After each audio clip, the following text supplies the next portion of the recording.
En esta práctica número 4 determinaremos el calor específico de un metal. Para ello emplearemos un dispositivo termodinámico llamado calorímetro.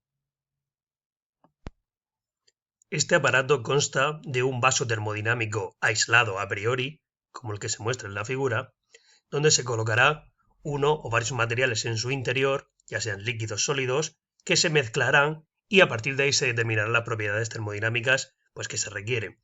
Tiene diferentes partes en la zona de la tapa. Esta de aquí, el botoncito amarillo, es un agitador que llega hasta el final para homogeneizar las mezclas.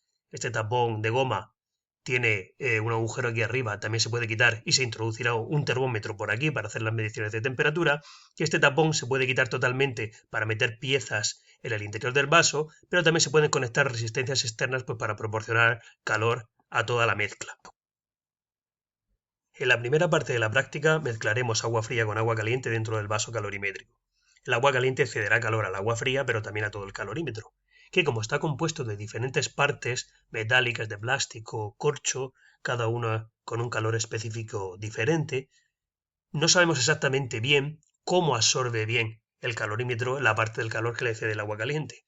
Para ello, un estándar es asumir que el calorímetro tiene una masa equivalente de agua que absorberá todo el calor o la parte del calor que le cede el agua caliente. Esa masa equivalente de agua, que es como si todo el calorímetro fuera agua, se denomina por la letra E y se llama el equivalente en agua del calorímetro, que es lo que tendremos que medir en la primera parte de la práctica.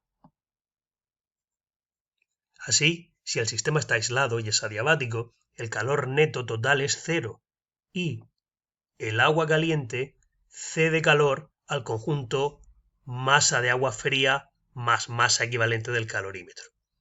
Aquí hemos supuesto que las capacidades caloríficas son C sub A y C sub A exactamente iguales para el agua fría y agua caliente, aunque sabéis que depende todo de la temperatura y no tendrían que ser exactamente iguales para las dos aguas, pero en el rango de temperaturas en el que nos vamos a mover podemos suponer que son constantes.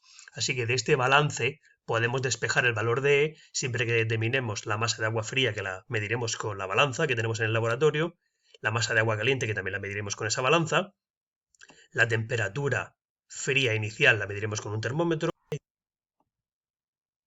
la temperatura caliente exactamente lo mismo, y de la misma manera esta temperatura de aquí, que es la temperatura de equilibrio, que es la temperatura que alcanza la mezcla una vez agitada.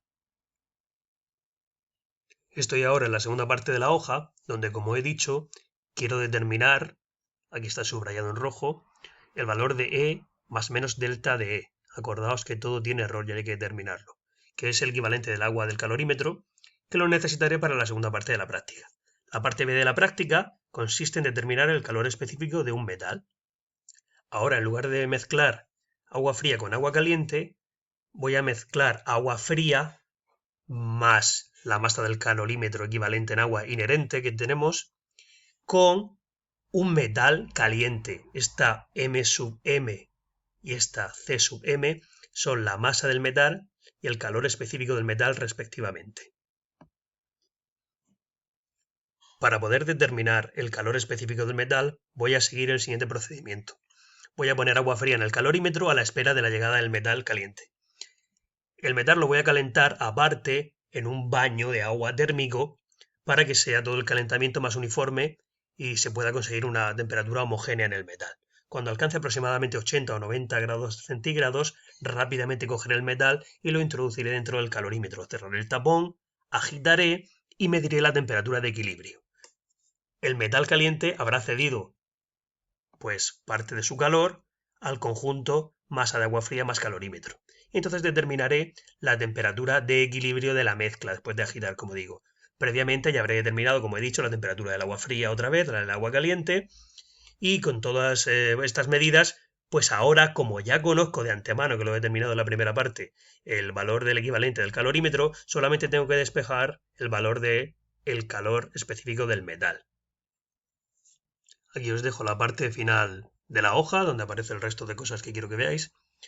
Como digo, la masa sub M es la masa de la pieza metálica, T sub C la temperatura de la pieza metálica caliente y C sub M es lo que queremos determinar al final, el calor específico de la pieza metálica, que lo quiero, como indica aquí subrayado en rojo, con su error. Lo despejamos de la fórmula 2, que es la fórmula que he mostrado arriba, la pongo un momento para que la volváis a ver, esta de aquí abajo. Para rematar la práctica, lo que quiero es que busquéis en la literatura qué metal es.